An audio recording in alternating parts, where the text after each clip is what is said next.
Walang kikilos ng masama, hold up to. Walang kikilos ng masama, hold up to. Walang kikilos ng hold up, masama to.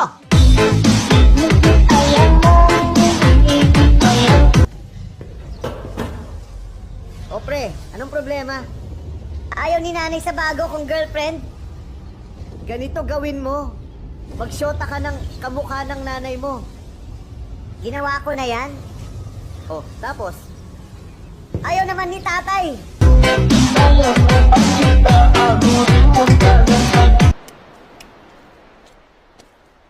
Magkano po isang kwek-kwek? 20 isang tusok. Pabili po ng isa. Pwede pong magtanong, alin po dito ang 20 at alin po dito ang 100? Ito yung 20 at ito yung 100. Ito 100. Akin na po yung sukli ko.